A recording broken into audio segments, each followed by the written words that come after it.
Hello guys, today I want to talk about my second teach according to step 2 of CS internship machine learning course about control flows and the collection. I want to mention 3 important tips which I actually figured out in this step. Let's see what are them.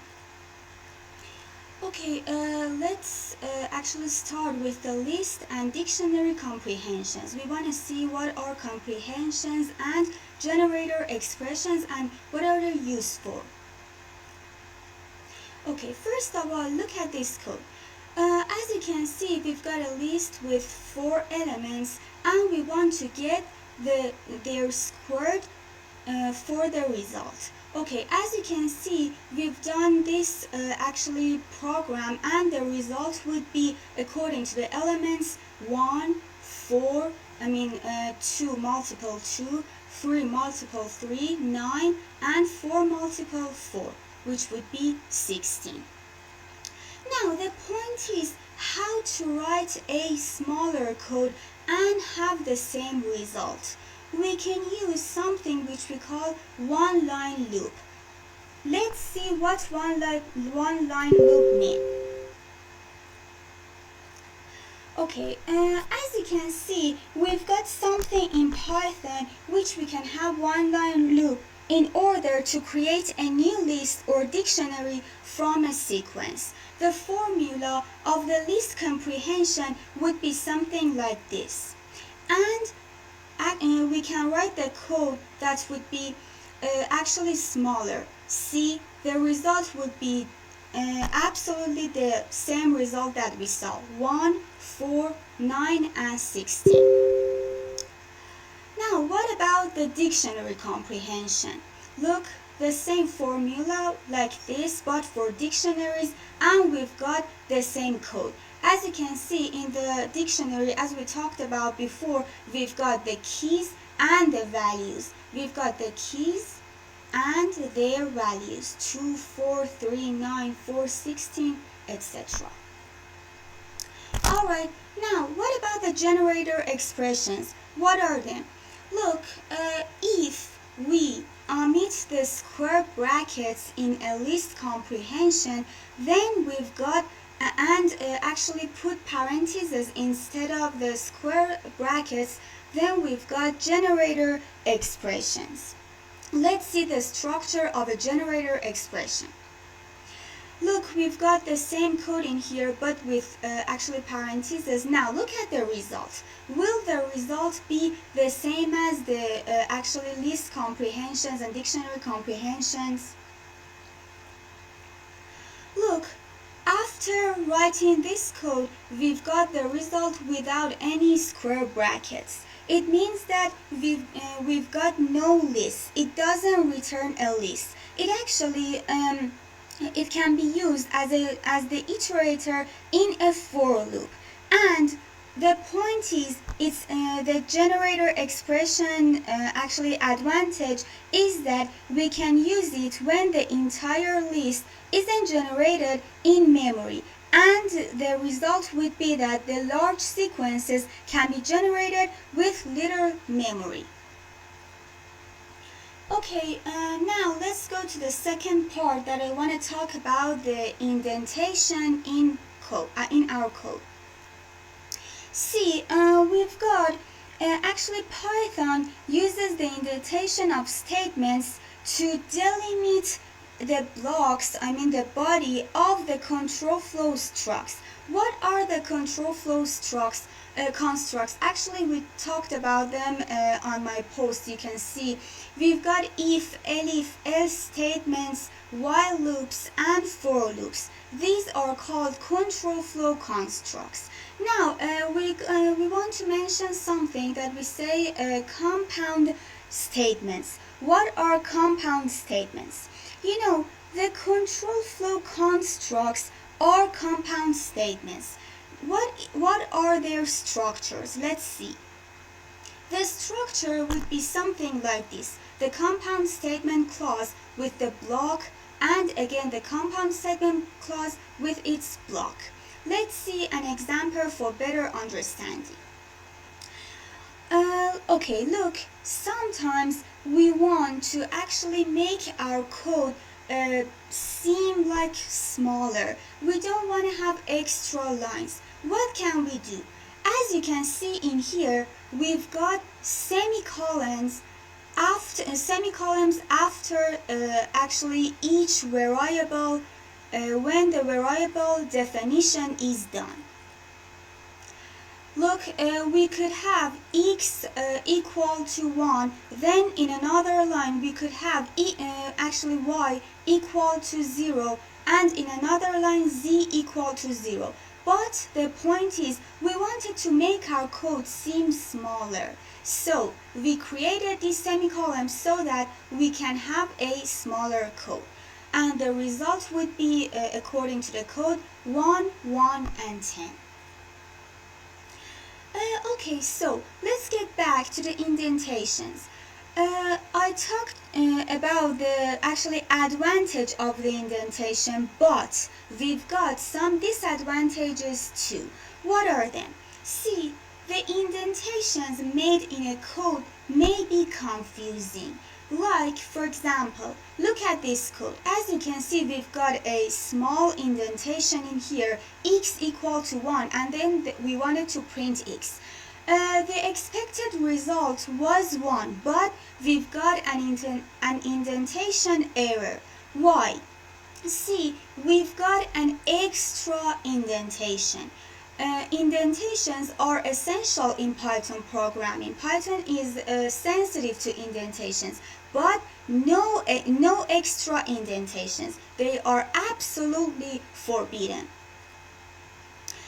If you use a Python shell for your programming and actually have this actually the exact indentation that we did in our IDLE, you would see a type of highlighted thing like this in your shell. What is it? It's actually the same error that we got in our IDLE, but with a highlighted symbol. Okay, now another disadvantage. Look, as I said before, Python is really sensitive to extra indentations, and actually when we don't use indentations when it's needed. So, what's best for us? What can make us actually not to confuse? See, if you use any tabs or spaces in your code, you'd better definitely use the same number that you took for the tabs and spaces in another line of your code. It's better that you not use, you don't use tabs, absolutely extra tabs or spaces. But if you wanted to use a tab in your Python code, or for example you use 4 spaces as a number of one of your lines of code, you'd better use the same 4 spaces for the other lines of code. Okay, I want to show you another symbol of actually the indentation error. Look at this. Look at the code. As you can see, we've got a type of error in here. Now, look at the symbol I actually circled in here. This symbol is called the caret. It indicates the spot where the problem occurred. So you could have actually the indentation error, the main exception in your code. You could have the highlighted point that I mentioned, and you could have this symbol as the indentation error. Now, I want to talk about the most important part of this step. The part that this whole adventure of studying tuples, dictionaries, lists, etc. Did. Now, the question is, why did we study all of them? Why were tuples needed in control flows and collections? Why were lists needed? We mentioned all of these actually structures to have the most important mathematical point in programming, which we call a matrix. Let's see what a matrix is. If we've got two-dimensional grid of numbers made by rows and columns and represented by lists, tuples, and dictionaries, not separated. Sometimes it's actually a mixture of tuples and dictionaries, which we see later. And we've got square brackets on each side of it, then we could have a matrix. Now, let's see how we can represent a matrix. How are these elements created? Look, as I mentioned before, we can represent a matrix by a list structure. How? Look at here. We've got our matrix. We've gone rows by rows. This structure is called rows, and here we've got columns. So this matrix is created by 4 rows and 4 columns. Now look, in list representation, we've mentioned the rows of each of our matrix. 3, 0, minus 2, 11, then 0, 9, 0, 0, etc. We could have each element by mentioning the row and the column number. Now the point is, in our step 2, we've actually noticed, we've studied a specific type of matrix, which we call sparse matrix. Let's see what a sparse matrix is. Look, sometimes the matrix, the actually long matrices, are created by a lot of zeros. We've got a lot of zeros for any elements in our matrix on any positions. For delimiting, actually for having extra memory and for keeping our memory, we want to omit these zeros in order to keep our memory large and only save the elements which are not included with 0. Now, what's the point? We call these matrices sparse matrix. Look, how can we, actually the question is, how can we represent these types of matrices? We can represent them by dictionaries, a mixture of dictionaries with tuple indices. How? Look at this line I mentioned in here. We've got our matrix. As you can see, let me bring the matrix. Look, what's the position of this element? We've got, we are in position of 0, row 0 and column 0. So the position of row 0 and column 0 would be 3. C 0, 0, 3. What about this? We've got 0 as the number of our row and 0, 1, 2, 2 as the number of our column. So it would be 0 and 2 as the element of minus 2, and etc.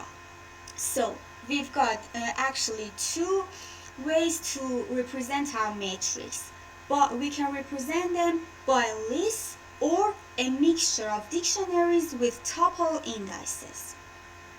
Now, what about the code? Actually, we want to represent our matrix with code in our program. How can we do this? We've got 2 ways to do this.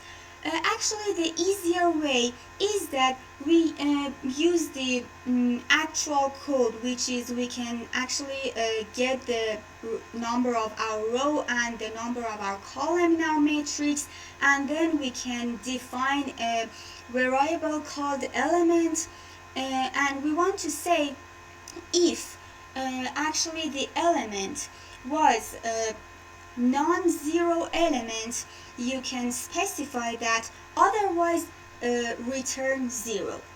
We can do this on two ways. This is the common way, and the other type, we can use the get method. This type of representing our matrix in our code is a little bit hard, but it can save our memory, and it's way more efficient. You can see I have defined the get method on my post. You can see them on LinkedIn if you want, or Telegram. In here we've used the get method that, as I told you before, if any element is a non-zero element, you can specify that, otherwise return 0. Alright, thank you for listening to my speech about step 2 of machine learning course. I hope that you enjoyed my speech. Actually, the most important part of this step were these tips which I mentioned. If you like my video, please subscribe to CS Internship YouTube channel and like my video. Thank you. See you on next videos.